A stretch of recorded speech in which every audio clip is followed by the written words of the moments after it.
Hey, what's happening, people? How y'all doing? Welcome to another episode of Messages in the Madness with yours truly, Vernon Longhorn Davis. I am here. You are here. Excuse me. I'm back in Missouri, but I'm here. You're here. I'm happy that you were able to make it this evening. I hope all is well. I hope you're doing well. Hey, Miss Nanette, how you doing? Yeah, glad to see you here tonight. Yeah. But it's Sunday, 8 o'clock. This is where I live. This is where I like to be with y'all. So 8 o'clock. I know the Chiefs won today. Cowboys are playing, but again, I'm right here with you guys, right here where we laugh, we cry, and we grow together. And hey, Miss Marion, good to see you. And tonight our message is called "What You Learn by Listening." Because see, I had a heck of a weekend, and I learned a lot. I learned a lot, y'all. I lived, I learned, I loved, and it was awesome. So I went to my 40th year class reunion this weekend. 40 years since me and my friends were running up and down the halls and sneaking outside to the sneaking into the pep rallies or sneaking out the pep rally or um, going out to go get something to eat because we had open campus. We thought we had it all figured out. We did. We just thought we had life figured out. And here we were, a room full of adults with 4 decades of life behind us. 4 decades. I'll be honest with you. I really couldn't afford to take that trip financially, but something in me said go.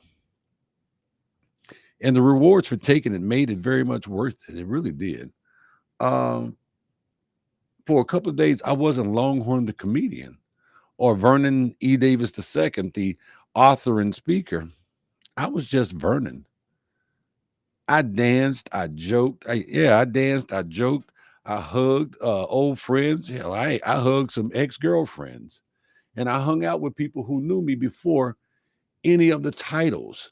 Some of them have known me since second grade. Second grade. That hit different. It really did. And in between the music, the hugs, and the laughs, I listened. I listened to them as they talked to me, not just with words, but they talked to me like I was an old family member or an old friend. They talked to me like I was more than a classmate. And that listening taught me more than any speech I thought I was going to give because, yes, I did end up speaking. It was wonderful. Hey, baby sis, thanks for making it. Hey, brother August, good to see you as well. See, at the reunion, when you go to your class reunions, you brace yourself for the "what do you do now" questions. Those questions. So, Vernon, what are you doing now? I heard you just got out of prison. Um,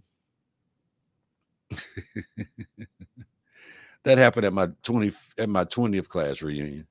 But you brace for small talk. You make small talk. But this one went deeper. It went way, way, way deeper. As I listened, I found out I wasn't the only one who grew up struggling. I wasn't the only one who had nights where dinner wasn't guaranteed. I wasn't the only one who had to grind to find their footing as an adult for lack of a role model, a good role model. I also learned something really beautiful.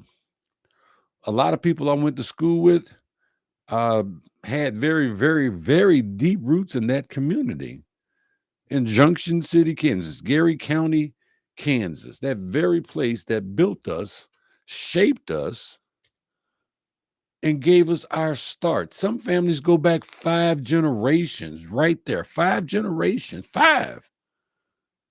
While I was thinking about my next move in life, some of them were living chapters of the history that built Junction City in Geary County, Kansas.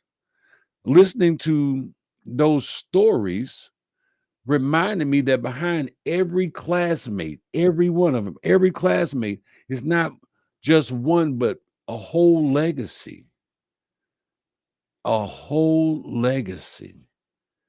And we didn't just talk, we celebrated. We honored classmates who'd been there over 30 years, who had been together, I'm sorry, over 30 years. We honored our veterans because there was a number of my classmates who I did not know had joined the military right out of high school. I was already gone. I didn't get to my graduation. I was already done. I was in the Army. But there was a number of them, that guys and girls, that joined the military straight out of high school. We did a balloon release for the classmates who had gone on before us. And we prayed for the people who were going through tough times. And there were some of those that were going through tough times. They were going through tough times right now and suffering from various ailments and afflictions. In that moment of prayer, we were all united. Didn't matter what color you were, what sex, what orientation, we were all united, past, present, and future. So standing there watching those balloons float up into the sky and hearing Pastor Pam pray for us and pray for those people as we release those our prayers rose up with those balloons. I thought about how every name is a every story a life, and every life a lesson. I walked in thinking reunion and walked out feeling like I'd been in a classroom. I felt like I had literally went back to school, because we did go to the new high school. But I felt like I was back in class learning something. My classmates were the teachers, and their lives were the lessons. And you can't buy that. So let me see here. Hey, baby sis. Baby sis says, yeah, I hear you were popular with the girls in high school. I don't even know what you're talking about, baby sis. So don't even put that out there like that. Yeah. I wasn't a player. And I'm gonna own that. James says Key is old. Hey, Annette, thanks for making it. Hey, Charlotte, thank you. Glad you can make it as well. I'm gonna tell you something though. I was humbled. And one of the things that humbled me a lot were folks that heard stories about they heard stories from other classmates, and they shared videos on YouTube, and even a few of them asked me about my book. So they knew what I do now. I didn't see that coming. I really didn't. And I'm used to being the one encouraging others, not the one being celebrated. And I felt celebrated amongst my classmates. Hey, Vernon, I hear you doing good things. I like what you're doing. I saw this video. XYZ told me about your book, or multiple books. More than once, people asked me to perform, if I was going to perform, because we had a dinner and we had a DJ and we got microphones, we got lights. And more than once, in fact, about 12 times, I said, no, not tonight, not doing it. I just wanted to be Vernon. I just wanted to be Vernon, the classmate, not the comedian, not the author, not the speaker. I just wanted to be Vernon. Eat some food, drink some good drink, have a good time. But the requests kept coming, and the requests were, they were genuine. So finally, I said yes, and I ended up doing about a 20-minute impromptu set right there at my high school class reunion. It was completely off the cuff. I can't say, because I didn't rehearse, I didn't practice, but some of y'all that know me know I've been doing this long enough, so I can turn it on, I could turn it off, and I turned it on, and I did 20 minutes for the class. But it was mainly unplanned, and but it was beautiful. It was so beautiful because they made it beautiful for me. They laughed, they howled. My dude Sasha and his wife, they And she's like, "Oh my God, you're so funny." And Sasha, bless him, I hadn't seen him since high school. And then my dude, Robert Elam said, "Man, can you just do 2 minutes for us?" I can't do 2 minutes of nothing. If you give me the microphone talking about 2 minutes, you better have it written down on a piece of paper, and it better be written down in a minute and a half. But we had a ball. But the laughter itself, the laughter felt like homecoming. It really did. It was wonderful. And while we were sharing and praying for each other, after all the laughter, and while we prayed and shared, we prayed for each other. I even shared about my own health situation, my health journey, about what it's like to hear the words undetectable after a season of fear and treatment. I wanted them to know that healing is possible, that hope is real, and that sometimes your classmates, your community, your faith are part of what gets you through. And that was part of my 20-minute set. And for those of y'all that have seen me perform, I try to leave some positivity on I try to give you some positivity along with them jokes. But let me tell you, that moment taught me something else. Something, it taught me sometimes when you listen to people and let them draw something out of you, you give them and yourself a gift. You give them a gift. You give them a gift that you didn't even know you had to give. And gifts are awesome. They are so awesome. Especially when people are asking, I mean, like, okay, I don't know what I did last night, but I felt like I helped somebody. So I gave them a gift that they can't give back to me. And that felt great. Um, let's see.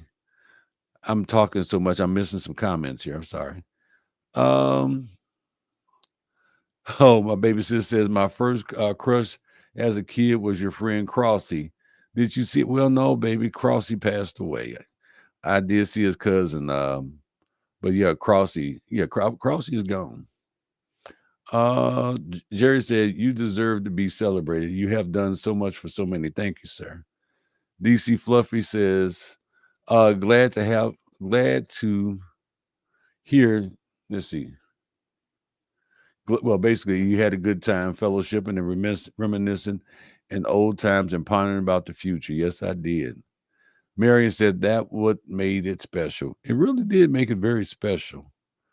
Annette says, I worked for oral surgeons. We traveled from Colorado Springs to Junction City to Salina and back. Was what awesome down to earth people. They are awesome down to earth people. Um, my LinkedIn user, which I didn't bring on my LinkedIn screen this evening, said, and I'm gonna go to LinkedIn and see who it is because I likes to know who it is. Let's see. Hey, okay. My brother Brox. That's what I'm talking about. My brother Brock says laughter heals the soul. And it does, Brox. You're right. You're absolutely right. It does heal. And James, you're right. Laughter is healing. Um, Let me make sure I'm talking about the right boy. Um, you talk about a little light skinned boy with the curly hair, baby sis. Just let me know in the comments, okay? So let me get through this. I'm reading my notes. I learned something else. I learned that listening is like building a bridge. And I know we've talked about listening on this show before, but listening is like building a bridge. You walk across it and you find yourself standing in somebody else's shoes. Over the weekend, I crossed that bridge multiple times, again and again and again. I heard about businesses that had started and failed, illnesses battled, loved ones buried, second chances grabbed. I heard about wins and heartbreaks and the quiet. everyday victories that nobody makes headlines about, but keep people going. I heard about all of that. I heard about people conquering their addictions. Um, I heard about people turning over new leaves and doing something different with their lives. And what hit me is how alike we all are.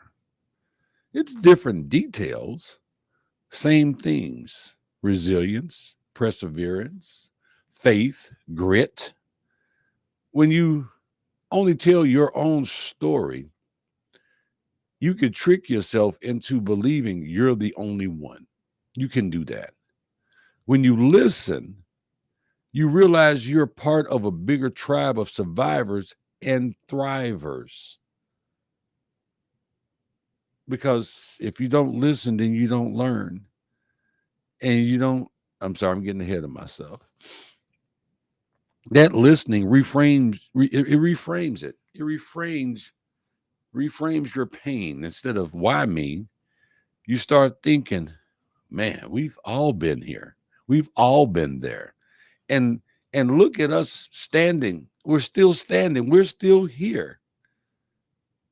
We are still here. It's easy to listen at a reunion because you're curious about old friends. But this lesson isn't just for reunions. It's for work, it's for home, it's for life. It's beyond the reunion. We live in a world that rewards talking. It does. We post, we tweet, we pitch, and we preserve, and we present. But the leaders who earn trust, the parents who raise confident kids, the parents who build solid relationships, they're the ones who know how to listen. There was a young lady I went to school with. Her name was Angie. She looked exactly the same as she did when she was in school. She looked small, petite, Caucasian female, very distinctive look. And she was quiet in high school. I don't remember ever hearing her speak in high school. But she listened and she smiled, and everybody liked her. And I saw her, and I made a comment while I was doing my impromptu set about her. I said, I remember you. You always, and you still got that same smile. I think you're a Russian spy because you never say anything. You just taking notes and going back and telling the Russians what's going on. I didn't mean it maliciously, but she was a great listener. So in my automotive career, I've learned the same thing. I've learned that the best way to solve a dealership's problem isn't to roll out a PowerPoint. Oh my God, there's nothing worse than death by PowerPoint. The best way to help somebody in the car business, in the automotive industry, is to sit with the technicians, the advisors, the customers, and ask the question, what's really going on? Then be quiet and listen. The solutions show up when people feel heard. At home, it's the same. The moments that heal aren't speeches. The moments that heal, they're the times we stop trying to fix stuff and fix people and start trying to hear. And I was able to do that this weekend. I was able to listen. I even got hugged, man. Hey, man, thank you for listening to me. And I told him, I listened to you because I believe in you.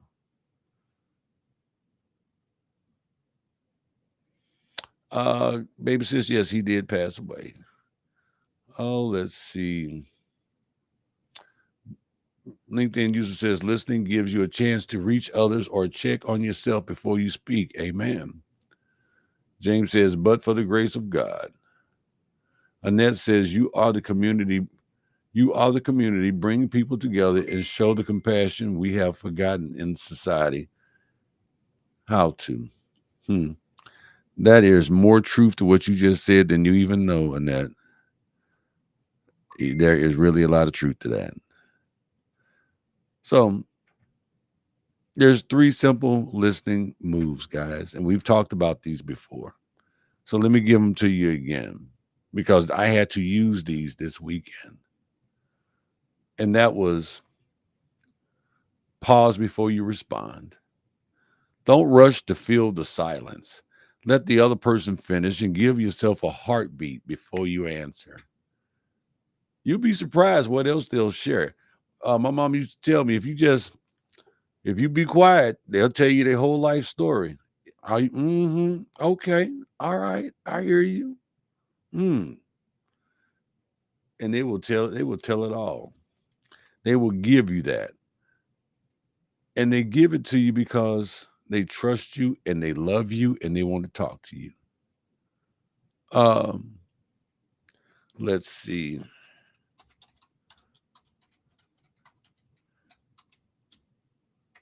We had this problem last week. People could not find my show live on Facebook. And I just thought that was so weird. So I'm going to share it with somebody so they could find me. Okay, there you go.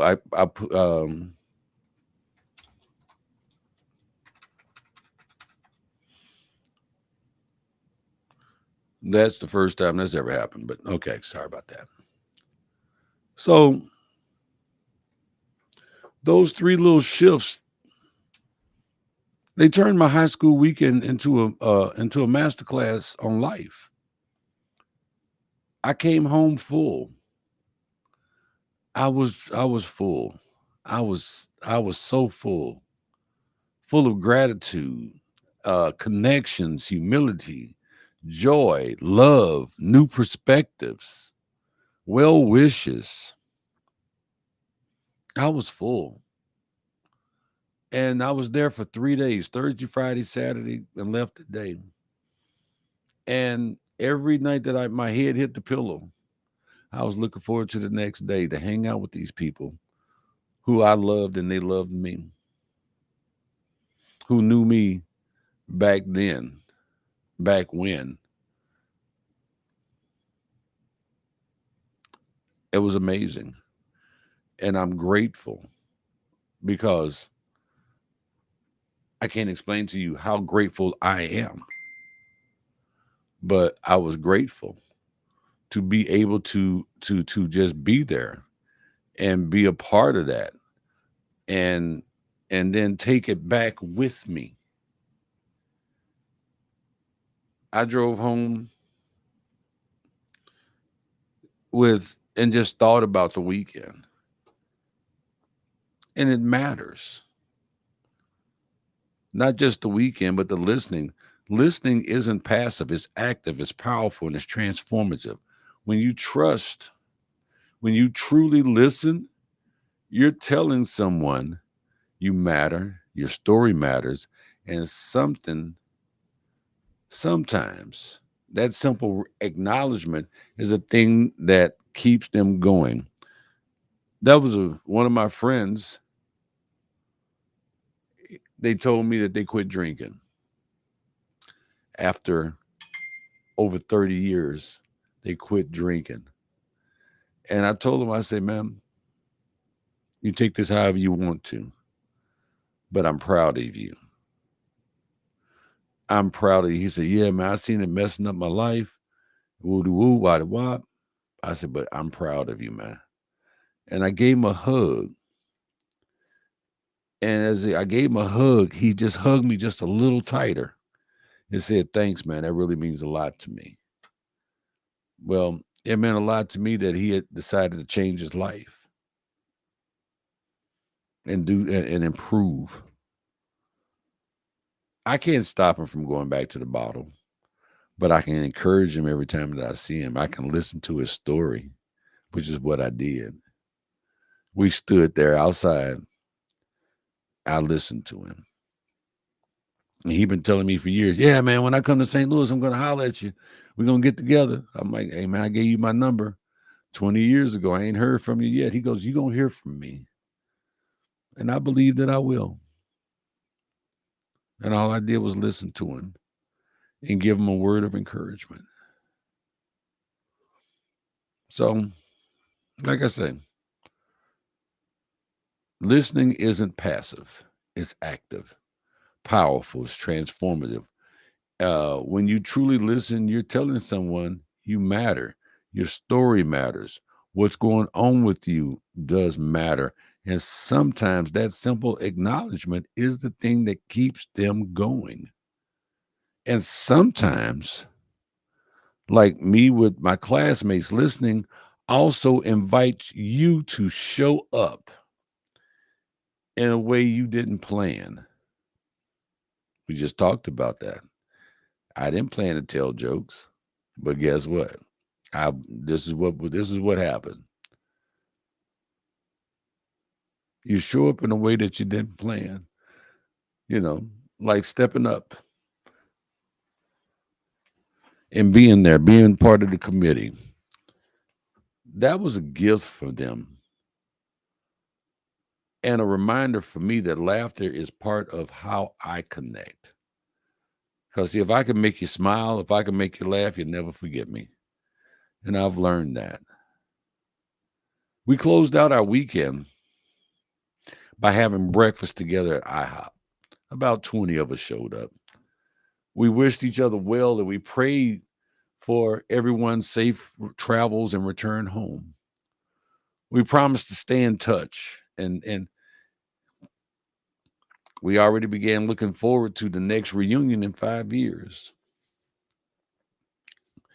In a world full of noise, listening is a revolutionary act because there are all kinds of things trying to get our attention. Always. It cuts through the chaos and says, I'm here.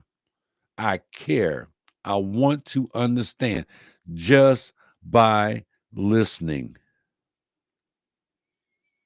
It says that I'm here. I do care about you. I want to understand. I may not be able to fix it. I may not have the answer, but I want to help you. And I want to try to understand. And if I can't do something for you, I want to point you in the right direction.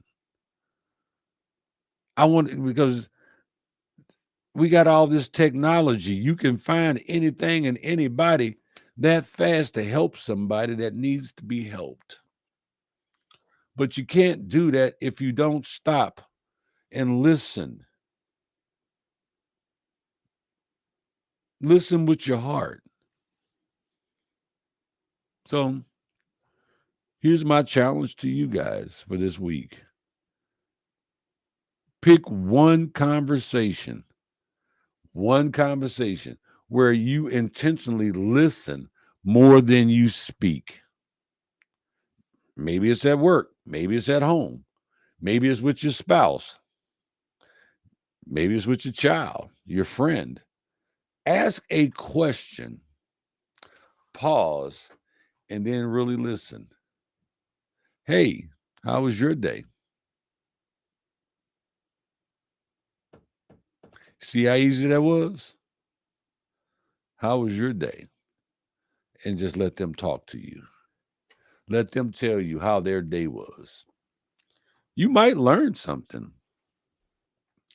You might learn something new, different, like I did at my high school reunion.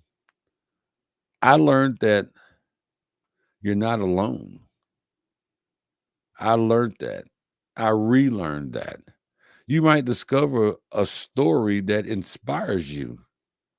You might even see yourself, your own light, your own life in a new light.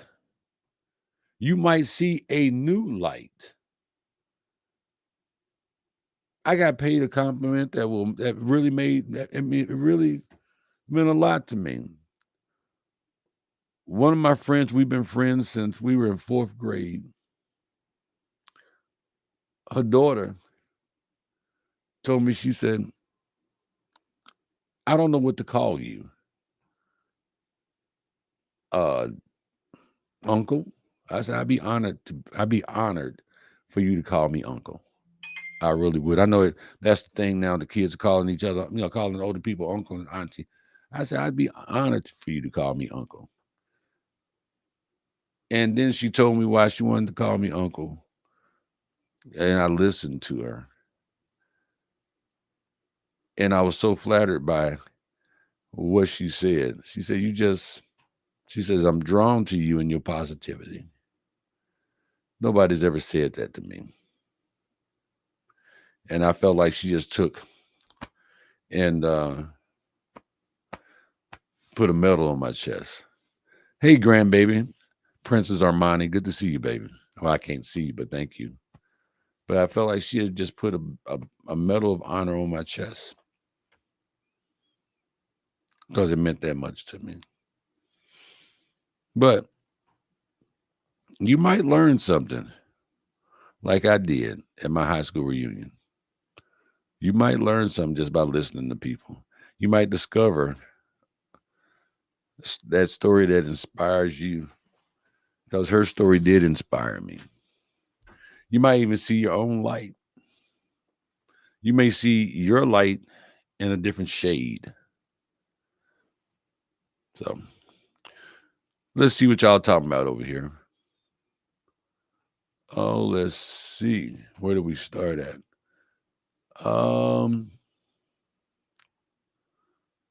Laughter heals the soul. Okay. Indeed, that was the one rest of my life that's been my type.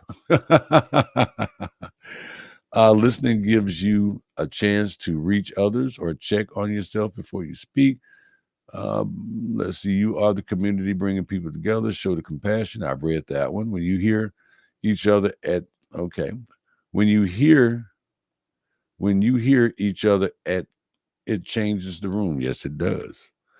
Um, that first one is part of active listening. You're very true. That's very right. Um, Charlotte says, I just keep checking to find you. That's why I'm late sometimes. Okay. Well, I appreciate you being here, Miss Charlotte. James says we got this August says we got 2 ears and one mouth for a reason. Yes, we do. Jerry, my buddy Jerry, says the quietest person in the room is usually is the most knowledgeable. Listening is the key to personal growth and helping those around you growing. This is very true. Jerry also says you can listen. You can listen to learn or listen to respond. The choice is always yours. He also goes on and says, as we get older, the circles get smaller and the noise of the world gets turned down, and we listen to those who remain in our circle. That is, there's no truer words been spoken, Mr. Jerry. That's just real because I've noticed as I've gotten older, my circle has gotten smaller. Annette says, "You are, you all are light of our world, full of darkness. God bless." And Cody, yes, keep Cody in your prayers. Thank you very much. Jerry says, "You have 2 ears and one mouth. We are designed to listen more than we talk." Yes, we are. And then again, my daughter says, sometimes people tell me things they see in me that I don't see in myself. And sometimes I question myself, as you should. But don't get me wrong, daughter. People can see things that you can't. I don't care how long you look in the mirror. Seeing is not always with the eyes. Sometimes it's saw with the heart. Okay, it's what they feel that makes a big difference. Marion says, your messages are always fulfilling, and I look forward to your messages. Thank you very much. I appreciate that. I do. I know my voice sounds a little deeper than usual tonight because I talked and I talked and I talked this weekend. It was so much fun, and I so much needed it. And I am so grateful that we were blessed for me to be able to go. So, um, here's my final as I get ready to close this message out tonight. I thank y'all for spending part of your Sunday nights with me. Thank you for listening. I mean, really listening. to me. My hope is that we build a culture where listening is celebrated as much as speaking. Yeah, wouldn't that be great? Where empathy is as powerful as expertise. I don't think we have enough empathy in this world. And I don't think we have enough empathy because the right people are not listening, if that makes any sense. Because you can't empathize with a person if you can't sympathize. You can't empathize with somebody who you cannot see or who you cannot hear because you don't know their story and you haven't taken the time to learn their story. Remember, talking can transform, it can inform, but listening can do more than transform. It can build, it can help, it can teach, it can knock down walls that the largest hammers can't put a dent in. Listen to each other. As much as everybody's always talking about how much they love you, listen to me like you love me. How about that? So that's the message for tonight, y'all. Let's see. Marion says, I got that one. Jerry says, never forget to listen to the world around you and hear the conversations that happen when you are not in the room. I've said this before, Jerry, and I'll say it again. Every morning I pray. Part of my prayers is allow my name to be spoken positively in rooms that I am not in. Because if it's spoken positively in those rooms, I'll know about it when they come out. Makes a big difference. Annette says, it's funny. Fort Benedict, who's that? Benedict spoke same message today. Oh, Father Benedict spoke the same message today. Reach out and help someone. Well, all righty then. That'll work. So, guys,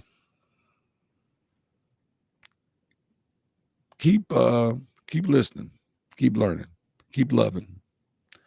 This has been Messages in the Madness, and I am your host, Vernon Longhorn Davis. I love you. God loves you.